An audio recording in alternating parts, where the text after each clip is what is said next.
Quienes tienen todos Daniel, ¿verdad? En el capítulo 1. En el capítulo 1 vamos a leer a partir del versículo 1. Dice así la escritura. En el año tercero del reinado de Joacim, rey de Judá, vino Nabucodonosor, rey de Babilonia, a Jerusalén y la sitió. Y el Señor entregó en sus manos a Joacim, rey de Judá, y parte de los utensilios de la casa de Dios. Y los trajo a tierra de Sinar, a la casa de su Dios, y colocó los utensilios en la casa del tesoro de su Dios. Bendito Dios, venimos delante de ti para darte las gracias por tu palabra revelada. Pedimos, Señor, que nuestros pensamientos, nuestra manera de hablar hoy sea única y exclusivamente para agradarte a ti, para engrandecer tu nombre. Pedimos que las meditaciones de nuestros corazones y los dichos de nuestras bocas sean agradables a ti. En el nombre de Jesús, amén. Pueden sentarse, hermanos. Este año congregacional es especialmente importante porque después de 4 años de tener una congregación planteada en esta ciudad, no solamente plantada, sino planteada en cuanto a su contexto. Si usted ve, usted va a Tudela y eso es exactamente igual. No es que hagamos franquicias, no, nosotros no hacemos franquicias. Lo que nosotros hacemos es que tenemos un modelo dado por Dios y tratamos de duplicarlo.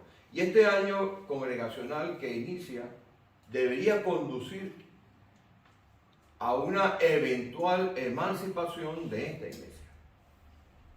Así que este año es especialmente importante por eso, pero también es importante por otras cosas. Porque hace muy pocos días se ha firmado en España una ley horrenda, una ley que permite cometer un asesinato, una ley que permite que niñas, personas de 16 años de edad, tomen decisiones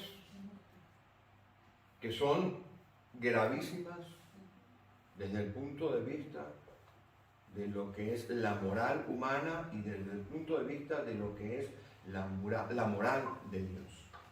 Así que espero que esto que vamos a predicar hoy pueda servir, mis hermanos, para tener un marco sobre el cual empezar a trabajar este año.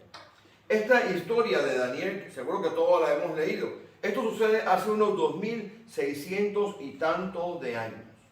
Sabemos que Babilonia es sinónimo de maldad. Vayan leyendo conmigo que vamos a explicar este texto e iremos a algunos otros textos. Tengo que decirles que las predicaciones de ahora van a ser de tal manera que usted pueda reflexionar en el culto sobre las predicaciones y luego a lo largo de la semana ir reflexionando sobre ellas. Así que si usted tiene lápiz y papel a mano, si usted le gusta apuntar, tomar notas, este es el momento de que busque lápiz y papel, o si en su móvil puede usted tomar nota. En este capítulo vemos que hay dos fuerzas en conflicto. La fuerza en conflicto, que es Babilonia, que representa siempre a lo malo, al enemigo. Y hay otra fuerza que es una fuerza que está allí oculta y que después la iremos desentrañando, que es la fuerza de Dios. Dice en el capítulo 1, versículo 1, en el año tercero del reinado de Joacim, rey de Judá, vino Nabucodonosor, rey de Babilonia, a Jerusalén y la sitió. Jerusalén es símbolo de la casa de Dios. Dios se ha mostrado a la humanidad de muchas maneras. Usted va conmigo a Romanos capítulo 1, a partir del versículo 17. Póngale usted el versículo 18. Verá que lo que es de Dios, su esencia, su magnitud, las cosas manifiestas de Él, se le ha manifestado a la humanidad completa a través de la creación. Vamos a leerlo para que vayamos tomando nota. Romanos capítulo 1. Vamos a leer a partir del versículo 19. Si usted no tiene Biblias, atrás tenemos Biblias. Romanos capítulo 1, versículo 19. Dice así la Escritura.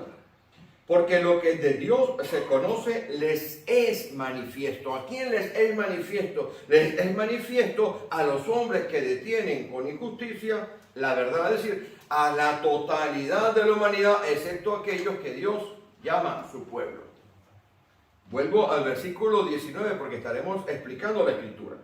Porque lo que de Dios se conoce les es manifiesto, pues Dios se lo manifestó. Dios ha manifestado lo que Él es, la esencia de sus atributos a la humanidad a través de esto que dice en el versículo 20. Porque las cosas invisibles de Él podemos ver como humanidad no convertida, podemos ver las cosas invisibles de Dios.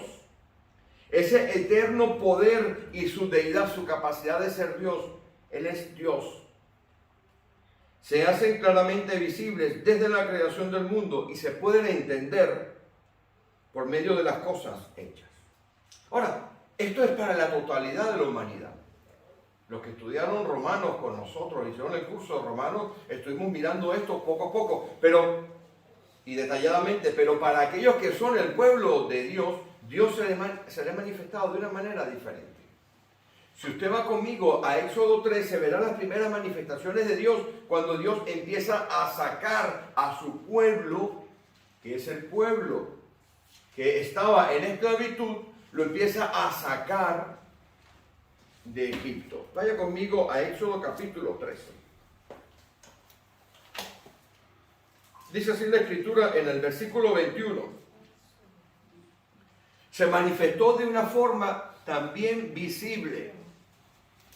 ¿Quién tiene el 13, 21?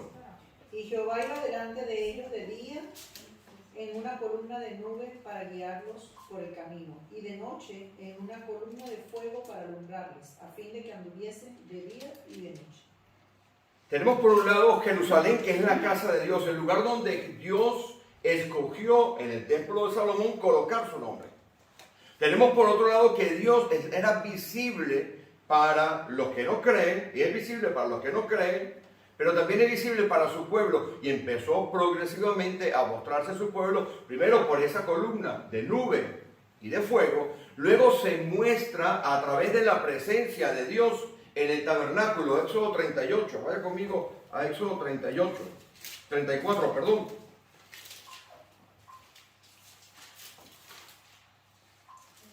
Un segundo, Éxodo 40, versículo 34.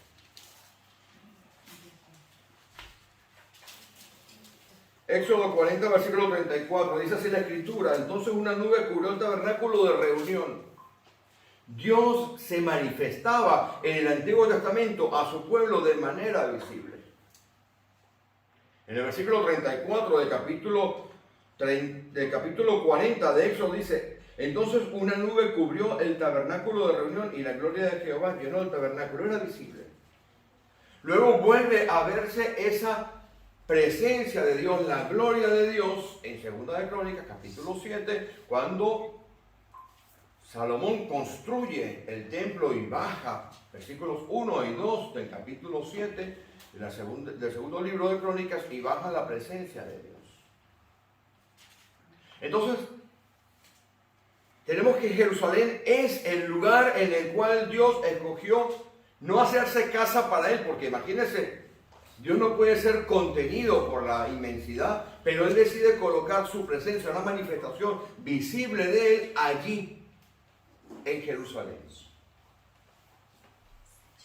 Pero en el Nuevo Testamento también esa presencia visible de Dios se manifiesta.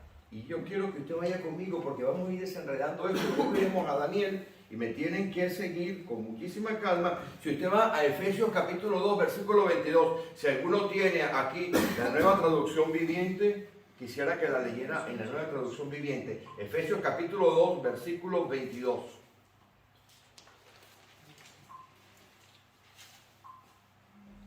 En quien vosotros también sois juntamente edificados para morada de Dios en el Espíritu. En el Antiguo Testamento la manifestación visible de Dios estaba primero en esa columna de nube y de fuego, Después se veía en el tabernáculo que él mandó a construir. Luego se vio esa manifestación visible en el templo de Jerusalén. Pero en el Nuevo Testamento, la manifestación visible de Dios, ¿quién es? Vuelva a leer, por favor, mi hermana Patricia, la sierva, mi esposa.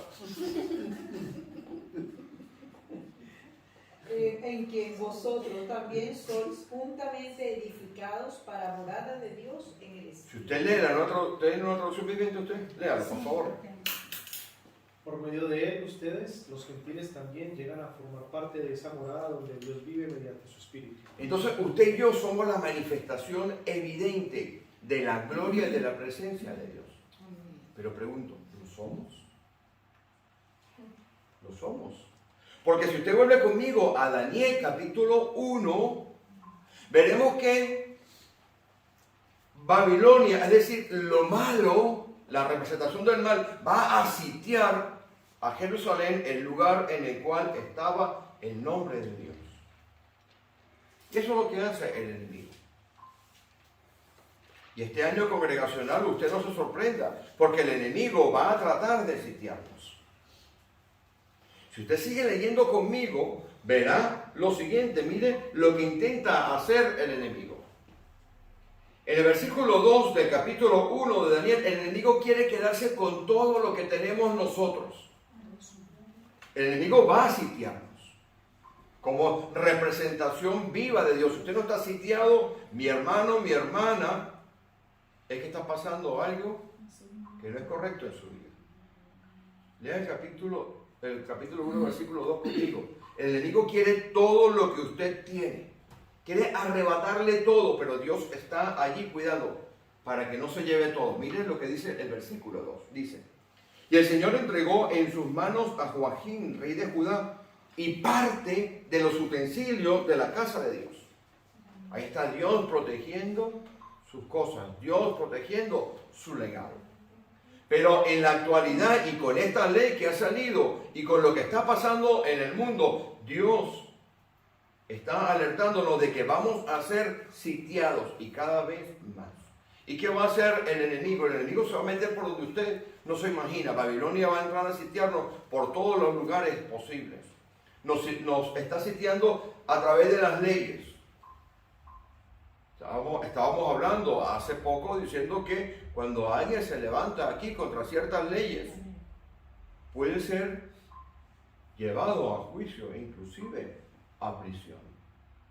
Y observemos cómo este capítulo de Daniel nos da unas instrucciones absolutamente maravillosas y veremos cómo tenemos dos llaves espectaculares para que cuando el enemigo intente sitiarnos, todas sus maquinaciones vayan abajo. Y verá usted, si usted sigue conmigo, verá usted cómo esta congregación va a crecer. Amén. Vamos a leer el versículo 3. Porque el enemigo, como no se pudo llevar todos los tesoros, todas las riquezas, el enemigo lo que intenta hacer es llevarse lo mejor de nuestra juventud, lo mejor de cada uno de ustedes. Y dijo el rey a Aspenaz, jefe de sus eunucos, que trajese de los hijos de Israel, del linaje real de los príncipes, a muchachos del linaje real. Usted es linaje real. Usted es nación santa.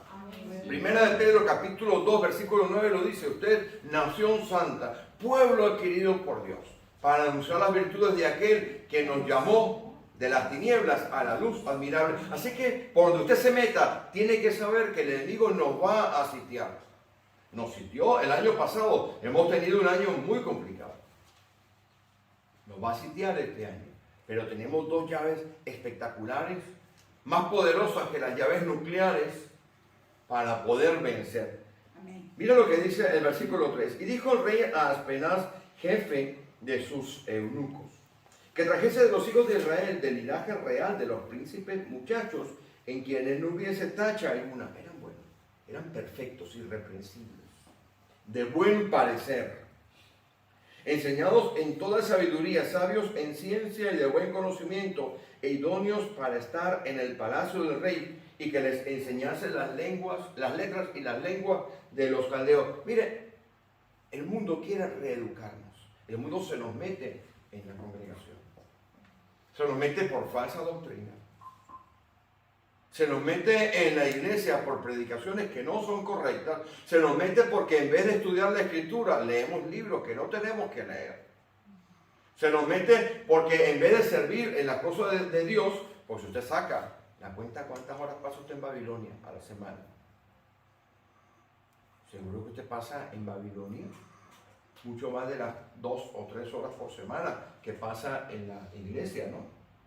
Usted, cuando usted está en su trabajo rodeado de personas que no son creyentes, manteniendo conversaciones que no son entre creyentes, yo le puedo asegurar que aun cuando usted no se dé cuenta, usted está en Babilonia, sitiado y está siendo reeducado. Y miren el ejemplo de estos muchachos. Vamos hasta el versículo 6. Allí hay 4 personajes: Daniel, Ananías, Misael y Azarías. Y esto es terriblemente importante. Saquen lápiz y papel. Cuando usted vea que en la escritura, en el Antiguo Testamento, un nombre termina por EL, el EL es el singular de una palabra en plural que es Elohim. ¿Ha escuchado hablar Elohim? Sí. Por ahí hay asamblea misionera Elohim. Elohim es el plural de Dios. Cuando usted lee la escritura en el Génesis, en el capítulo 1, y la lee en el idioma o va viendo una lectura, usted verá que dice el Señor Jehová Elohim. Usa algunas veces 2 nombres. Elohim es el plural y Él es el singular. Y ojo con esto. Daniel, que era uno de estos muchachos, linaje escogido, ¿verdad? Como usted y como yo. Y el otro que se llama Misael tenía un nombre que estaba compuesto con el nombre de Dios. Él, usted ha escuchado hablar de El Shaddai, el Dios de la montaña. Esa palabra que está ahí el singular. Pues Daniel significa Jehová juzga. Cuando Rebeca va a tener a este Dan, dice, me ha juzgado Dios y entonces me ha dado un hijo, y por eso le pone el nombre Dan. Entonces Daniel significa Dios es el juez. Observe esto. Misael, que está aquí, usted lo ve también, se compone también de otros nombres de la escritura. Es que la escritura tiene tanto para aprender. Tanto que podemos poner en cuenta que Misael significa quién es Dios. Uno es lo que Dios quiere que uno sea. Significa un sometimiento importante. Pero estos 2 que están aquí, estos 2 que siguen son Ananías, ¿verdad? Y el otro que se llama Azarías. Es muy interesante porque estos nombres que están aquí significan lo siguiente. Mire, Ananías, cuando usted ve que termina por AS, es la latinización, vamos a llamarlo de esta manera, de la palabra Jehová, la contracción de Jehová. Jehová, Yahvé, Yahweh. J-A-H. Si usted leyera Ananías en el idioma original, tendría también el nombre de Dios. Jehová es el nombre de Dios, porque cuando Moisés se presenta allí, le dice a Dios, ¿a santo de quién voy a ir delante de Faraón para que me corte el cuello? ¿Quién le digo yo que me está mandando? Y el Señor le dice, Jehová, yo soy el que soy. Entonces, este joven Ananías, que significa Dios ha favorecido, Jehová ha favorecido. Y este otro Azarías, que significa Jehová me ha ayudado, tenían algo interesante que usted y yo tenemos que internalizar. Al que venciere, Dios le dará un nombre nuevo. ¿Ha escuchado esa cosa en la escritura? Que está en Apocalipsis. Puede decirle que usted y yo hemos vencido. Usted y yo hemos vencido, pero no nos lo creemos. Entonces, si usted ve aquí, estos 4 muchachos, cuando lo llamaban a ellos, cuando lo llamaban a Daniel, ¿cómo cree usted que entendería su nombre? Dios es mi juez. ¡Wow! Esto es increíble, porque esto significa que usted tendría que estar, como usted estaba orando hace un rato, cuidando cada uno de sus pasos. ¿Por qué? Porque Dios es mi juez. ¿Usted cree que usted puede andar por allí haciendo lo que usted quiere? No puede andar por allí haciendo lo que usted quiere. Este muchacho, Daniel, cuando usted lo llamaba, él escuchaba eso. Y cuando escuchaba a Misael, el nombre que él escuchaba no era Misael. El nombre que él escuchaba era: tú vas a hacer lo que Dios quiere que tú seas. Qué diferencia, ¿no? Así que no les voy a permitir que me vuelvan a decir Hipólito, que es mi primer nombre. Hipólito es mi primer nombre. No quiero que me digan Hipólito, quiero que me digan Felipe, que es un nombre bíblico. Yo quisiera.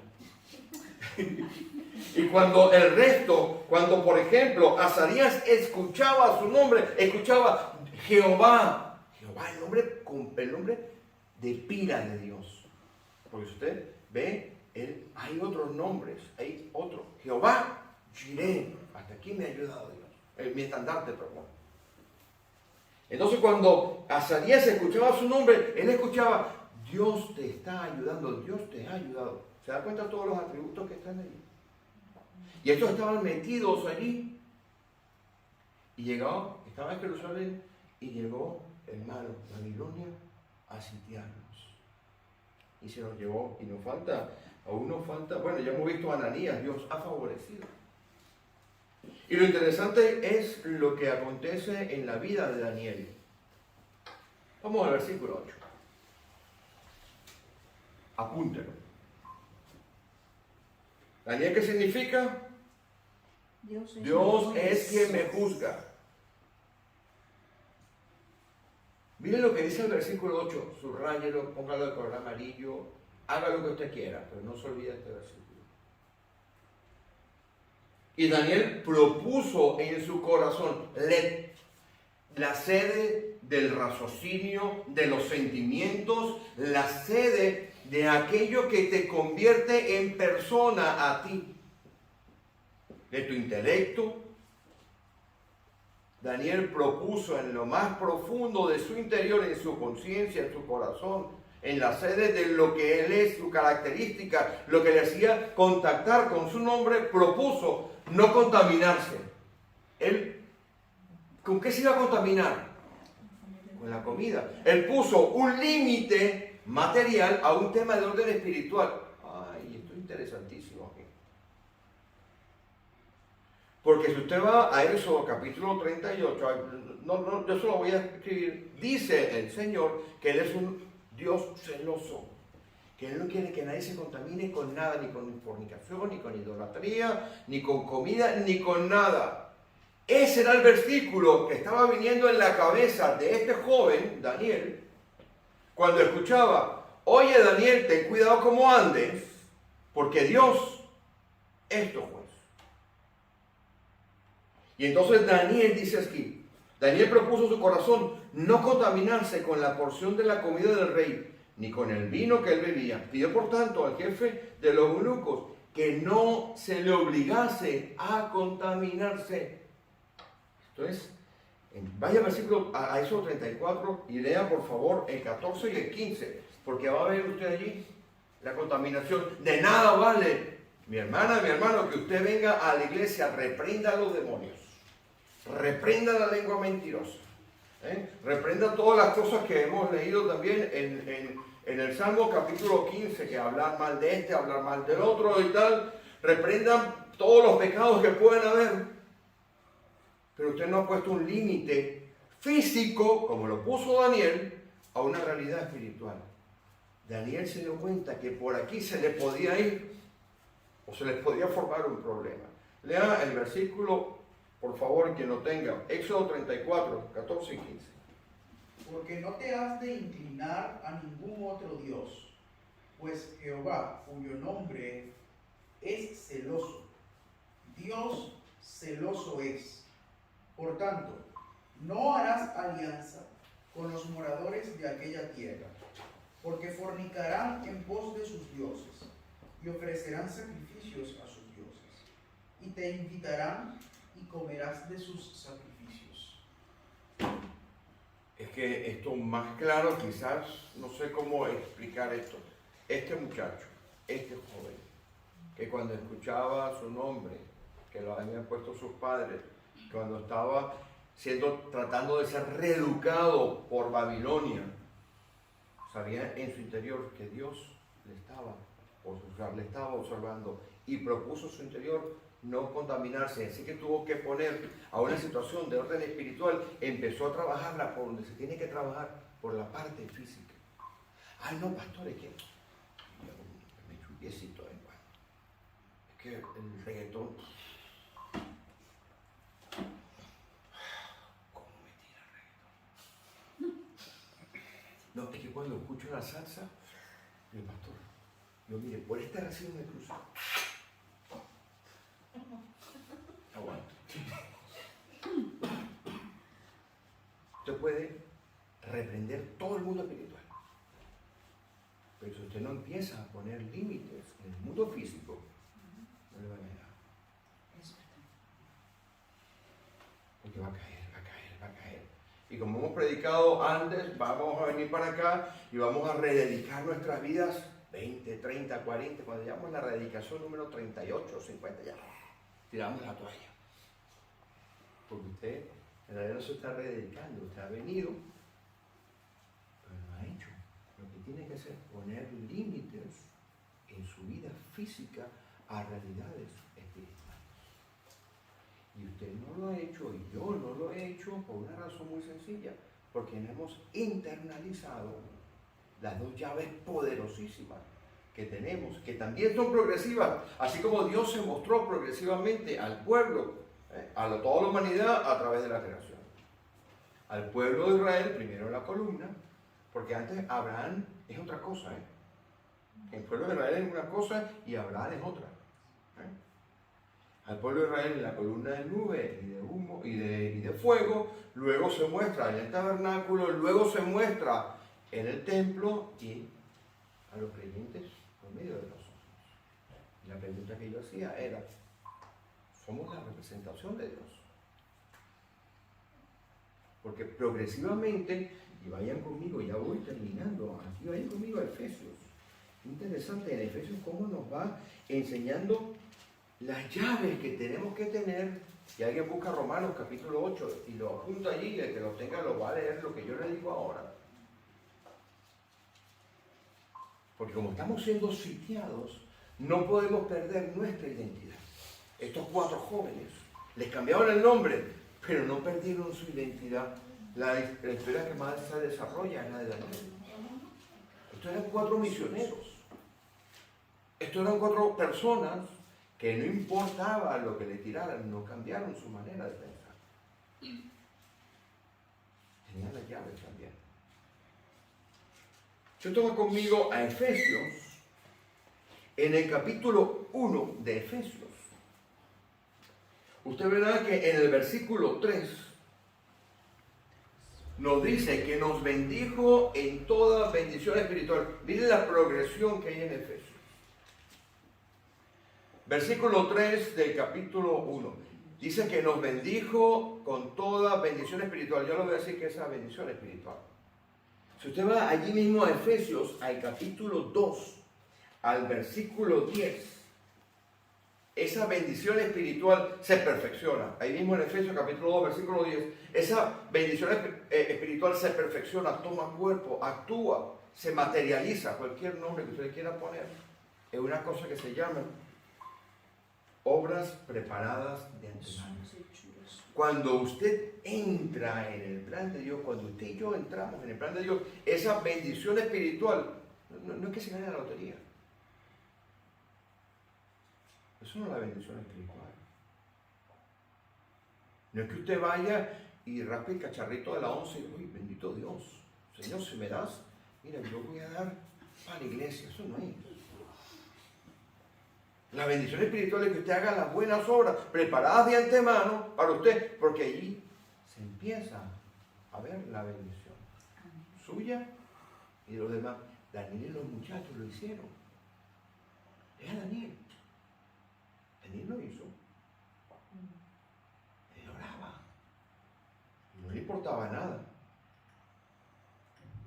Pero aparte de esa, ahí mismo en el capítulo En el capítulo 1, al final, usted tiene unas obras preparadas. Dios las llama, en el capítulo 1, versículo 3, Dios las llama toda bendición espiritual, ¿verdad? Que son las obras que Él ha preparado de antemano. ¿Puede haber algo más perfecto que lo que Dios ha preparado para nosotros? ¿Usted puede planificar mejor que Dios? No. Bueno, yo tengo que, de alguna manera, concluir que lo que Dios tiene para mí es lo mejor que pueda haber. Y son obras preparadas de antemano. Y cuando estoy caminando esas obras preparadas de antemano, la bendición de Dios se desata en mi vida y en los que están a mi alrededor. Ahora, allí mismo en el capítulo 1, miren la progresión. El versículo 20 dice que resucitó a Jesucristo de los muertos y lo sentó a su diestra en los lugares celestiales. Miren la progresión. Nos bendijo con todos los lugares celestiales a nosotros.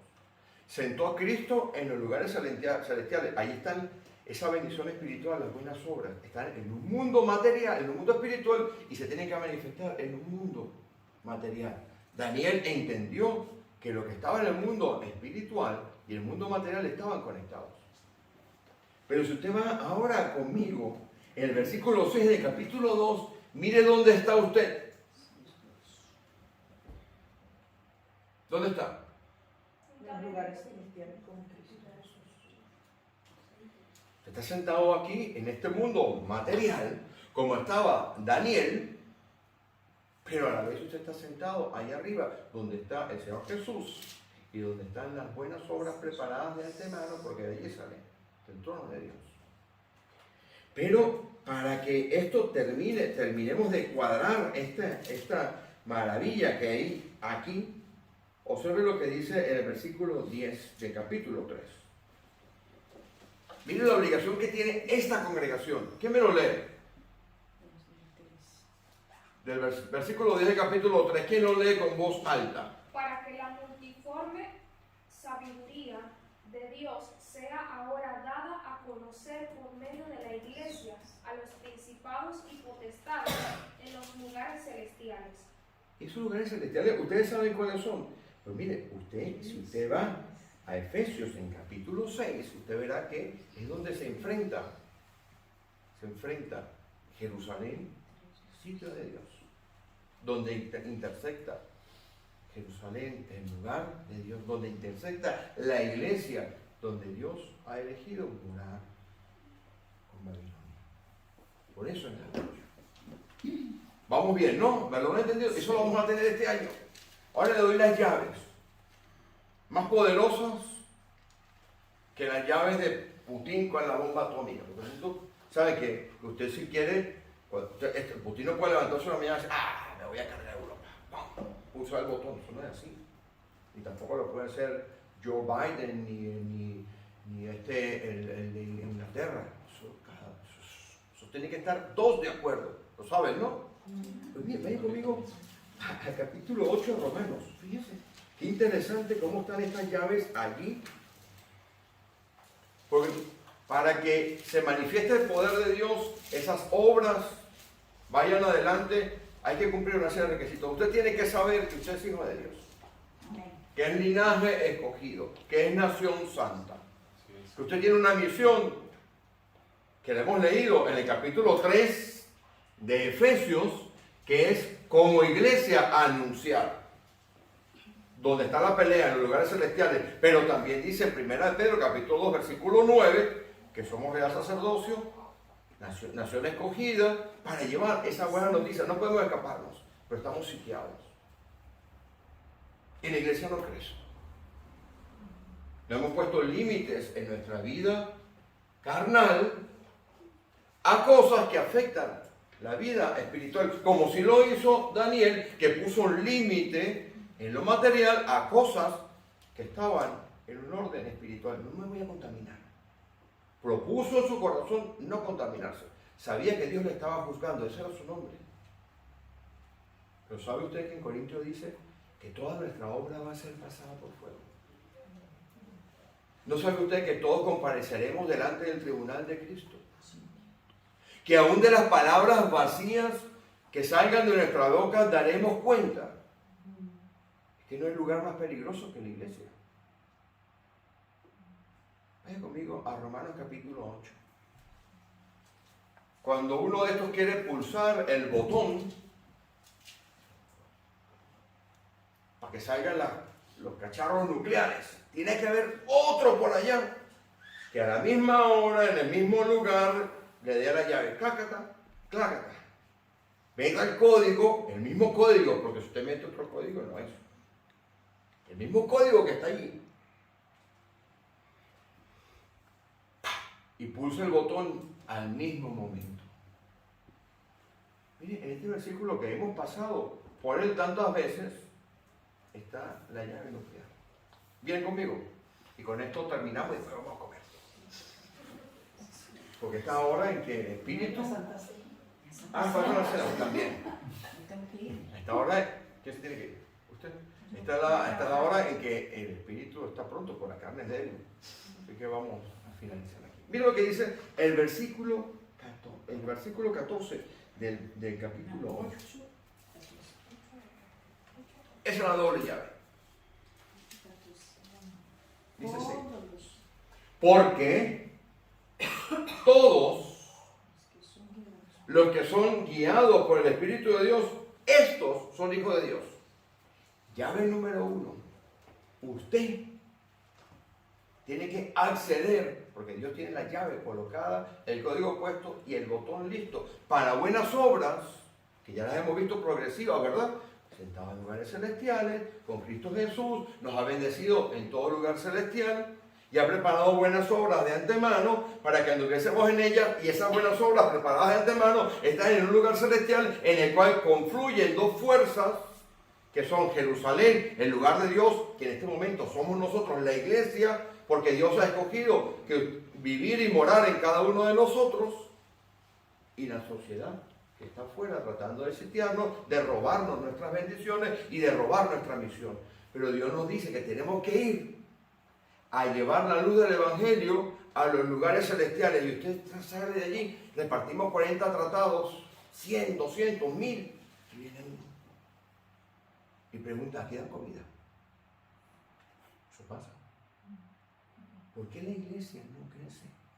Porque no hemos dado la llave. Entonces Dios está arriba con esa llave, sentado en lugares celestiales, eres hijo de Dios, quien está sentado ahí arriba, está siendo bendecido, hay buenas obras, pero te falta que tú le des la llave y aceptes lo que dice este versículo.